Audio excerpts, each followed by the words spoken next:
Hello, my name's Andrew, this is my van Morpheus, and today we're going to be doing a tour of the framing in my DIY van life build. Let's do it!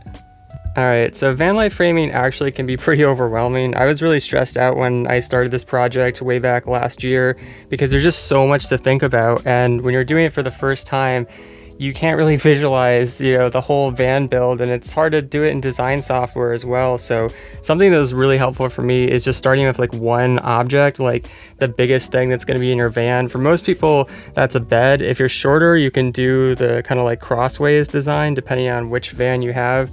But for me, I'm pretty tall. I'm like 5'11", so that wasn't going to work for me.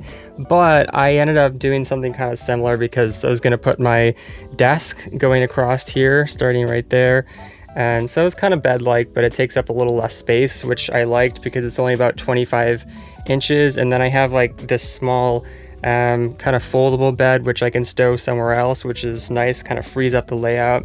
So it just depends on how many people you have in your van, but when you start like that, it just gives you a better idea of where you're going to put everything else. And the classic layout is to have like cabinets here, cabinets running along the top, and then on the other side as well. That makes things pretty simple. I also had to think about, I want to have a bookcase on the other side, which we'll get to. But basically the first place that you want to start is just down at the bottom here. You're just going to put 3/4 inch pine strips across. That's pretty much the best material to use because it's lightweight, but it gives you enough thickness to screw into, which is important. You want to have places to screw into all over the place because you're not going to have your van life build finished, or the concept like every little inch, unless you're some kind of super genius. But did the same thing there. You're going to avoid the wheel wells, obviously. Same thing on the other side, just runs all the way down, and it just seemed to make sense to me to work, bottom up. It gives you a solid base to start off with. And the way that you attach things for van life framing is you use one of these guys. So this allows you to screw into any of these holes. I've filled in a lot of them here, but you'll see an empty one here. These are rivet holes, and this is M6 size, which is most of what they are in the Ford Transit. And then you're going to put these little rivets in there, and then the rivet kind of screws onto here, and then you can use this to set it. It just kind of like pinches it up against the wall so that you can screw bolts into it, which is awesome because this is really strong. It's a lot stronger than like gluing things. I would not recommend self-tapping screws that just go straight into the metal. They're not as stable, and you want everything to be rock solid because if it's not rock solid, you're going to get things shaking over time, and it's going to drive you crazy with the build. So yeah, they work really well. And if you do get a tool like this, I'd recommend drilling, using a drill to take it out, because if you try to do it by hand, it's going to take you forever. I tried doing that in the beginning before I realized you could drill, to remove it, like once it's in there. But anyways, let's set this guy down.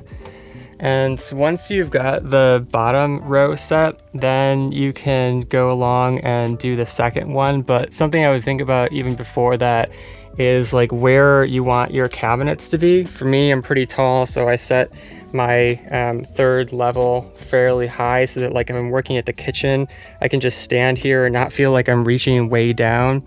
The obvious trade-off is that if you have a higher second level, or third level really, is that you lose, space. It's going to cut off some of your view in the back if you have windows. So it's another perk of being a short person because you can have, shorter cabinets, and then you've got a little bit more space to do whatever else you want to do. So anyways, knowing where this cabinet height is going to be helps you, because then I basically put a second one halfway in between, and I started by pocket screwing some pine boards into the bottom layer, and to do that, use this Craig little jig, I guess you would call it here. It's really useful. You just put it onto the end of the board, and then you can, you want to clamp it down so it doesn't move, and then you just drill right into there. It makes these awesome little pocket holes, and then you can screw up into wood, and you don't see it. It's just flush there. It looks really nice. And I use this thing a ton. I would totally recommend picking it up if you're doing a van build, or even if you're not doing a van build, because you just use it for everything with woodworking. But you want to make sure these are all exactly the same. So I was just constantly measuring down to the floor. Obviously I've got the boards here, but it was just bare plywood when I did this. And if you want to learn about how to do the floor, that's kind of a separate video. And people vary in terms of decisions about like whether to put the boards down, like how soon in the van build process. I just found that it was helpful, like aesthetically, to see the floor finished. Obviously you have to worry about keeping it clean and like, you know, not dragging dirt in, not scuffing it up, and etc. But you know, that's just me, and you're just gonna have to think about these things and figure out what's helpful to you in terms of your process. But yeah, anyways, did the second layer here, and then I put in some of the bolts there to hold it wherever I could.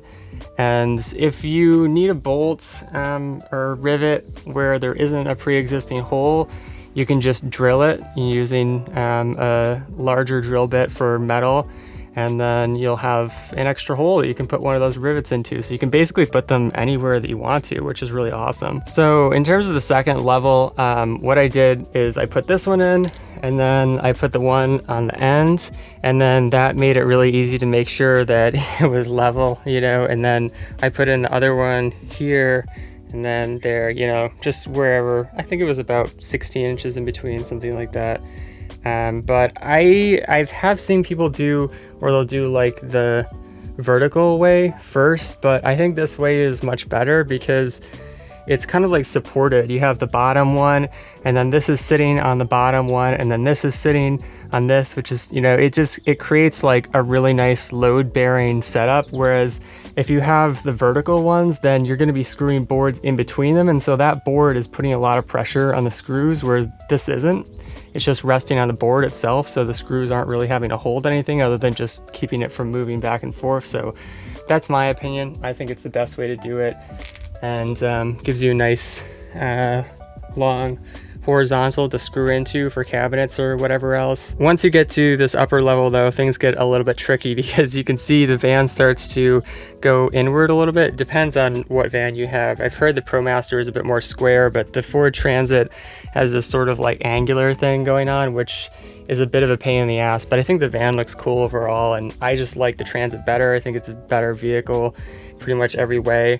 Looks better, you know, it's more reliable, it's better built. But anyways, I've got two of these Arctic turn windows, and I think pretty much the easiest way to do windows, and I have a separate video for this, so we're not going to get too into depth of how I did the windows themselves, but after you get the window in, I would just make sure that when you put your verticals in, you've got enough space to take it out. Like these slide up and then you can pull them out. Like if you ever had to service them, you don't want to box it in, because if something goes wrong, it's like you're gonna have to tear the wall out because you're gonna cover all of this stuff up. But anyways, I'm gonna add some pieces here. I've just left them off for the time being just to keep my options open just in case. But there's gonna be another one that goes across here, and it's essentially just gonna seal this window in. There'll be another one below there. So again, you can take the window out if needed, but then it just creates this nice little box, and you could like set things on the windowsill if you wanted to. I think eventually when I put the walls in, what I wanted to do is have like a magnetic window frame here so that it's cut in a little bit. It kind of like hides the recessed part, and then you can just like pull it out, you know. And then really for the upper layer is the same process as the second one.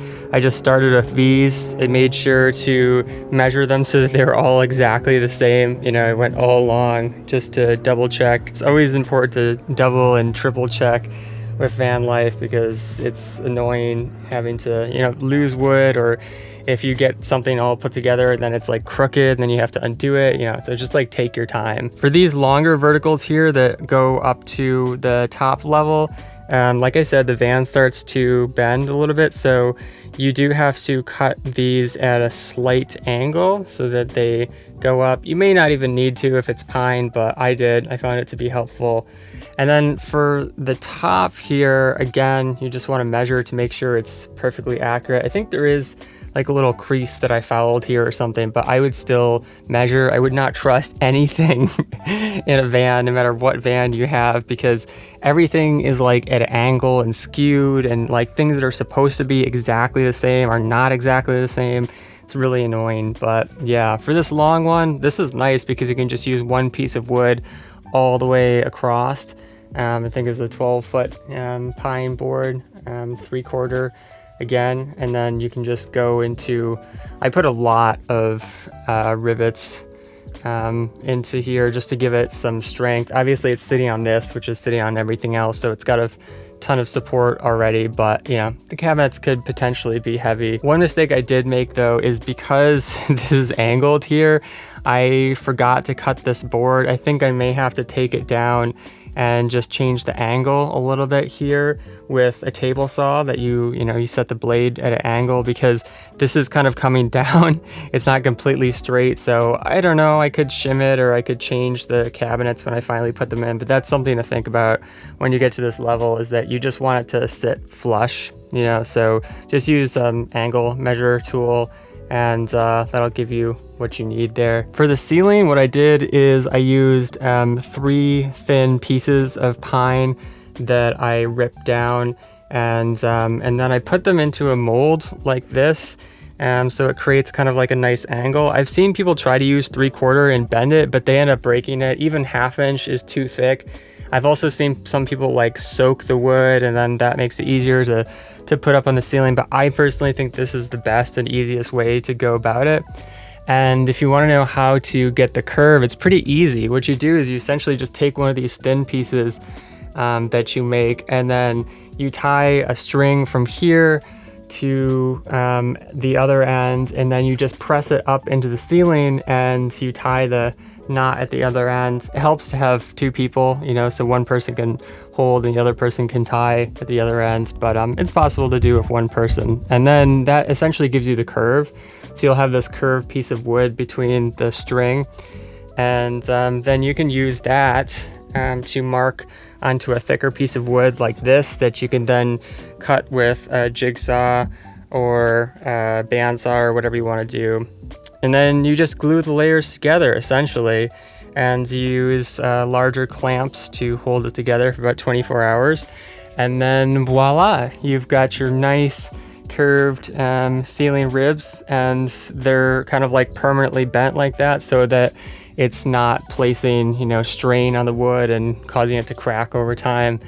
I think one mistake that I made was the angle changes here, which it may in a lot of vehicles, like right towards the end. And so instead of extending this, I just put an extra block in there. I used a thin piece. There's kind of like a sort of a square hole here. So I put a thinner piece in there, and then I just screwed the block into that. It worked really well, but I think what I could have done is just remove the top layer on this so that it could have fit in there, and then I wouldn't have had to have a block, but you know, either way works. What else? Oh yeah, the fans. A lot of people have max air fans for a van life build. I did 2 fans, which I started with one that I thought I might get like air conditioning, but it's just so expensive. So I was like, screw that. So I did 2 fans, but for the framing, I tried 2 different methods. You can see that I've done it slightly differently, and I like this method better. Essentially the way that, I mean, the funny thing is that I didn't start this way. This is the first fan that I installed, and I didn't even put a wood frame up. I just like screwed it straight in and used bolts to tighten it down, which I would not recommend. That is definitely not the way to do it. The second way, I screwed into a piece of wood, but that was also difficult because you can see that I didn't get it 100% right there. So the way that I would recommend doing it is starting out with 2 beams that run on either side of the frame. That way you know that they're exactly centered, and then you'll have this, and then you'll have like a 3/4 beam, which is what you're going to screw into, and then you'll know it's in exactly the right place. From there you can just screw in that 3/4 piece so that it's lining up exactly with the edges of the max air fan. And you obviously want to have a little bit wider than I had here. I was just kind of compensating for something that I had already done because I couldn't screw into it. But this one worked really well with the side rails. And then this was a pain in the ass, getting this curve because you're curved here. So this is probably something you want to do outside of the van, but because I had already put it in, I had to do it inside the van upside down. And essentially what I did was I just made like a wooden jig that rode on the rails here, or actually on these rails like that, and over here for the curve. And then I attached a router to it, so it was mounted upside down, and essentially because it's following these curves here, it just kind of chewed off that little curve. You can see it was real pain in the ass doing it upside down, you know, so definitely recommend doing that beforehand with this piece. But then again, you know, like when you're doing it in the van, like I said, you can ride straight on here, which makes it a little bit easier to get it exactly the way that you want. So it's up to you. You could also use that curve that you got before here on that wooden piece to cut it with a jigsaw, or, you know, or a bandsaw, whatever you want. What else? This is the final thing. This is something that's a little bit uncommon. Most people aren't gonna have this, but I'm building a bookcase here. So I guess some people might have a door, so maybe it's kind of similar. But yeah, I just got some thicker pieces here, and then I made the original frame. I put a thicker piece of wood down there to screw into, and then this is like the door frame. If you're in a normal van conversion, maybe you would just, I don't know, either leave it open or have some kind of like curtain partition or something. But what I'm gonna do is I'm gonna have a bookcase. I took some of my favorite types of books, and then I realized that I wanted to have like a larger section on the bottom, and then an extra large section, and then a medium section, medium small section, and then smaller books up top. It's gonna add a lot of weight to the van, but I think it'll be super cool. And one thing I've always wanted to have is a hidden bookcase door, so I'm gonna have that. It'll like come out here. I think that'll look absolutely bananas, and I'm really excited for it. But that's just another reason to always have as many things to screw into as possible, you know, here and there. The bookcase is probably gonna come out to like here or so. And then, yeah, I guess the last thing is that I'm gonna have a tiny wood stove, which I'm really looking forward to. That's gonna go about here. So that's where a second level can come into play. You might wanna think about that when you're doing the van. If you're gonna have anything lower, sometimes people have, I don't know, like a seat or just like a lower cabinet, something like that, where they don't wanna cut into the view of their big picture window, you know, or the cargo door where you've got a screen and you want lots of light coming in. But yeah, that's how I did the framing for my van life build for Morpheus. And if you want to learn more, you can watch my van life floor install video, or check out my DIY build playlist for even more tutorials. And if you have a question about van life framing or about van life in general, let me know in the comments. Thanks for watching. Catch you next time. Peace.